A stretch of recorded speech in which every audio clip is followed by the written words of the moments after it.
சர்வ வல்லமுள்ள தேவனாகிய கர்த்தருடைய நாமம் சர்வ சதா காலங்களிலும் மகிமைப்படுவதாக.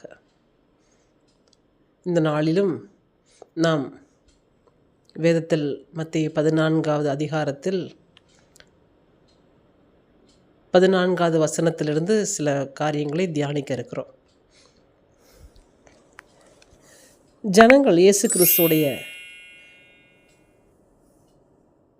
மகிமையை கண்டு மகத்துவத்தை கண்டு அவர்கள் கால்நடையாக பிரயாணப்பட்டு இயேசு கிறிஸ்து எங்கு போகிறாரோ அங்கெல்லாம் போகிறார்கள்.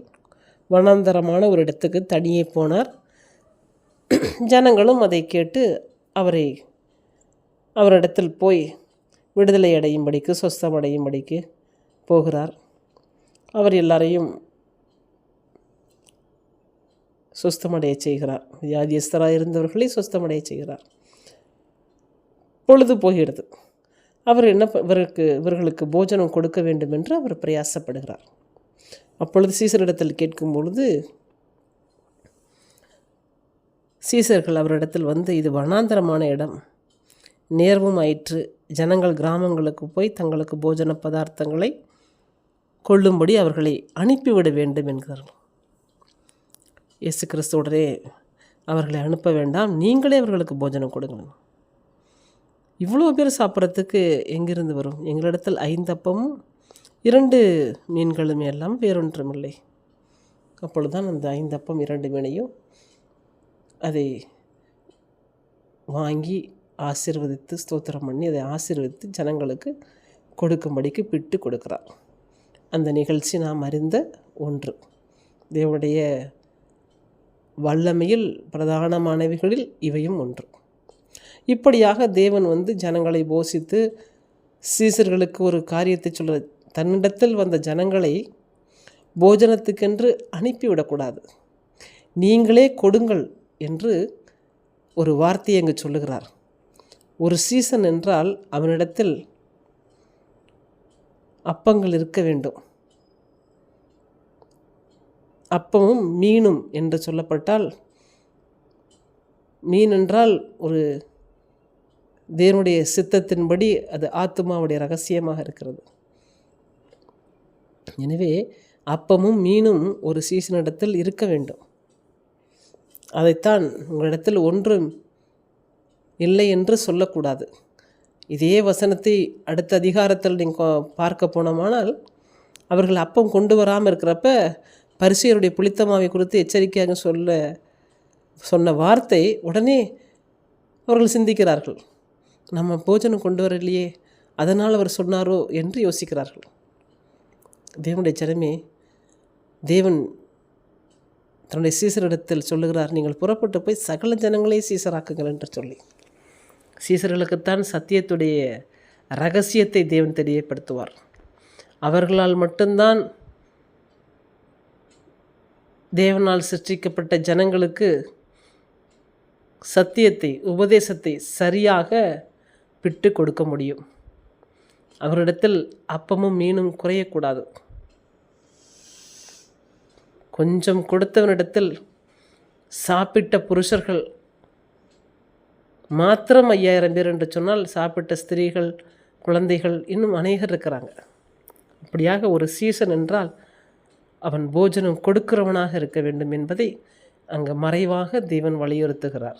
சரி, இப்படி அந்த அற்புதத்தை செய்து முடித்தவுடன் தன்னுடைய சீசர்களை அவர் துரிதப்படுத்தி அக்கறைக்கு போங்கள் என்று சொல்லி துரிதப்படுத்துகிறார். அவர்களும் அந்த இரவிலே கடந்து போகிறார்கள். நடுச்சாமத்தில் நடுக்கடலில் போகிறாங்க. 4 சாமமும் போட்டிருக்கிறது.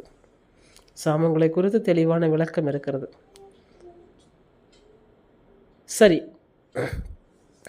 ஜனங்களை அனுப்பிவிட்டு, எப்பொழுதும் சீசர்களை அனுப்பிவிட்டு ஜனங்களை அனுப்பிவிட்டு அவர் தேவனோடு இரவில் தனித்திருக்கும்படியே அவர் போவதை நாம் பார்த்திருக்கிறோம். இரவில் எப்பொழுதும் இயேசு கிறிஸ்து தனித்தே இருப்பார்.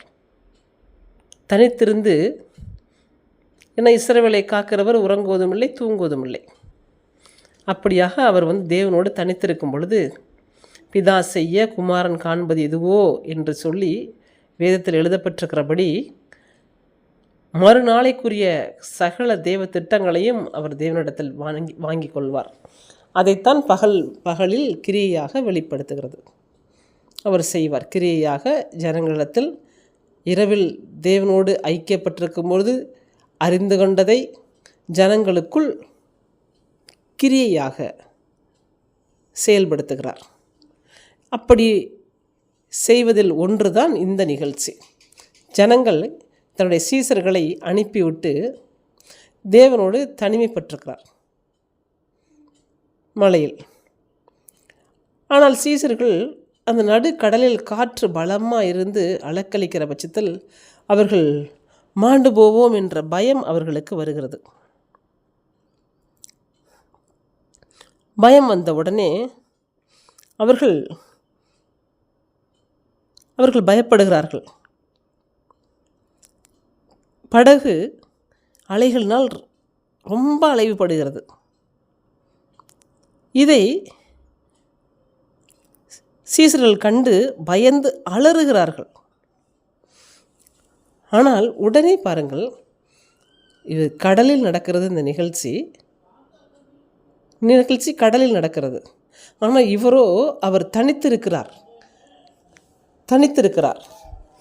தனித்திருக்கும் பொழுது இவருக்கு தெரிகிறது சீசர்கள் இருப்பது கடலில், பயத்தில் அமிழ்ந்து போவோம் என்ற பயத்தில், மரணம் நேரிடப் போகிறது என்ற பயத்தில் சீசர்கள் இருக்கிறார்கள். இவரோ தேவனோடு தனிமைப்பட்டு மலையில் தனியாக ஜெபம் பண்ணி கொண்டிருக்கிறார்.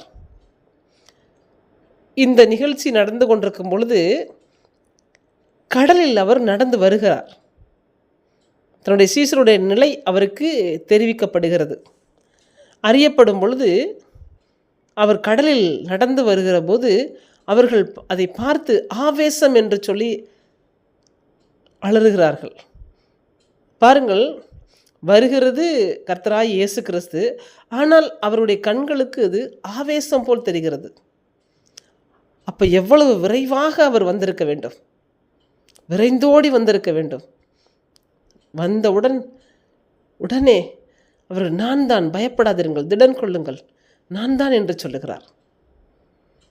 நான் தான் என்று சொன்ன உடன்தான் சீசனாகிய பேதுரு, ஆண்டவரே நீரேயானால் நானும் வரட்டுமா என்று சொல்லி கேட்கிறார். வா என்றவுடன் அவரும் இறங்குகிறார். காற்றோ கடலோ இன்னும் அமரவில்லை, அது அடித்து கொண்டே இருக்கிறது. இவர் இறங்கியவுடன் அவருடைய நோக்கம் இயேசு கிறிஸ்து இருக்கிறதுனால நாம் காக்கப்படுவோன்ற நம்பிக்கை இருக்கிறது. ஆனால் சற்று திரும்பி பார்க்கும் பொழுதுதான் காற்றோடு அந்த கடலுடைய அமளி, இறைச்சல் ஒரு அவ்விசுவாசத்தை கொண்டு வரும்போது அவர் மூழ்கப் போகும்போது தேவனை நோக்கி கூப்பிடுகிறார். கூப்பிட்ட பொழுது அவர் என்ன பண்ணுகிறார்? ஏன் சந்தேகப்பட்டாய்? அற்ப விசுவாசியே, ஏன் சந்தேகப்பட்டாய் என்று சொல்லுகிறார். ஏனென்றால் அவர் கூப்பிட்டது என்னை ரட்சியும் என்று கூப்பிட்டார். ஆண்டவரே என்னை ரட்சியும் என்று சொல்லுகிறார். ரட்சியும் என்றால் என்ன? ஆண்டவரே என்னை காப்பாற்றும் தானே சொல்ல வேண்டும். அந்த இடத்துல ரட்சியும் என்றால் அந்த ரட்சிப்பு தான் ஒருவனை காப்பாற்றுவதற்காக கொடுக்கப்பட்ட ரட்சிப்புக்கு அடையாளமான அவர் கொடுத்த ஜீவன். ஆண்டவரே என்னை ரட்சியும், என்னை காப்பாற்றுவதற்காகவே வந்தவர் அவர் தனித்திருந்து ஜெபம் பண்ணுகிறார். தன்னுடைய சீசர்களுக்கு நடந்த நிகழ்ச்சி அவர் அறிய முடிகிறது. அறிந்தவுடன் விரைந்தோடி வருகிறார். ஆண்டவரே என்னை ரட்சியும் என்று சொன்னார். தேவனுடைய ஜனமே, ரட்சிப்பு என்றால் அவன் மரணத்திலிருந்து தப்புவிக்கப்படுதல். ஒருவனுடைய சரீரம் மரணத்துக்கு தப்புவிக்க வேண்டியதில்லை, ஒருவனுடைய ஆத்துமாதான் மரணத்துக்கு தப்புவிக்கப்பட வேண்டும்.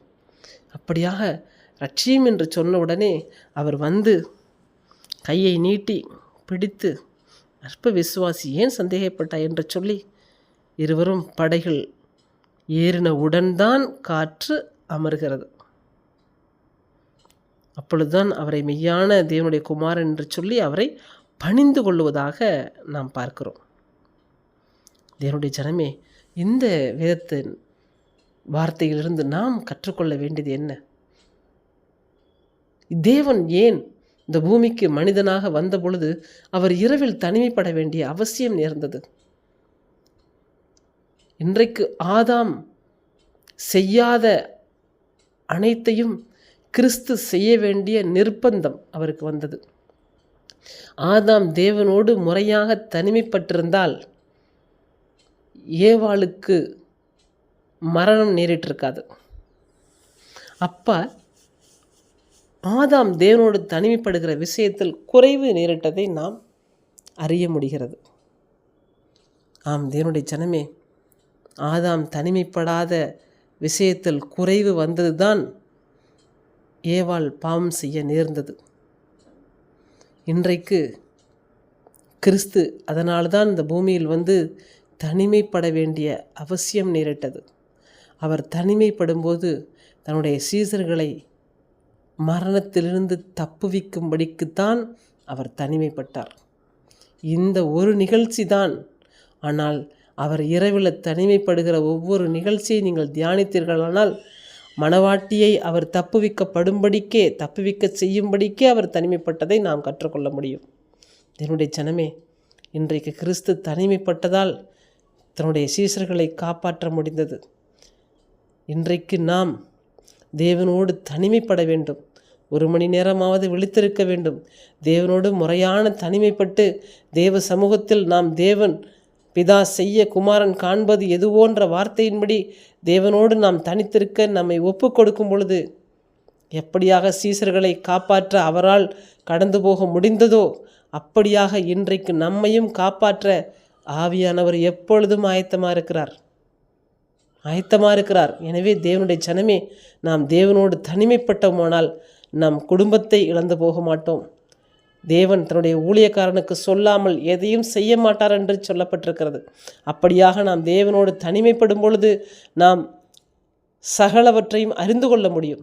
அறிந்து மரணத்துக்கு ஏதுவான சகல பிரச்சனைகளிலிருந்தும் நம்ம குடும்பத்தை, நமக்குண்டான சபையை, ஊழியத்தை, தேசத்தை காக்க முடியும். தேவனுடைய ஜனமே, இயேசு கிறிஸ்து வந்து தனிமைப்பட வேண்டிய அவசியமில்லை. நாம் தேவனோடு தனிமைப்பட்டால் எப்படியெல்லாம் சத்துருவனுடைய தந்திரங்களுக்கு விடுவிக்கப்பட முடியுமோ அதை நாம் அறிந்து கற்றுக்கொள்ளும்படிக்கே அவர் தனிமைப்பட்டார். என்னுடைய ஜனமே, நாம் அறிந்து கொள்ளுவோம், தேவனோடு தனிமைப்படுவோம். நாம் விடுவிக்கப்பட்டோமானால் அநேகரை விடுவிக்கப்பட முடியும். தேவ ஆவியானவர் இன்றைக்கு சகல ஜனங்களுக்கும் தன் குமாரன் வழியாக விடுவிக்கவே, சத்தியத்தினால் உண்டான விடுதலை கொடுக்கவே வந்திருக்கிறார். ஆனால் அவரோடு நாம் தனிமைப்படுவோம். இரவில் 1 மணி நேரமாவது தனிமைப்படுவோம், பிரயாசப்படுவோம். கர்த்தர் தாமே நம்மை ஆசீர்வதிப்பாராக. ஆமேன்.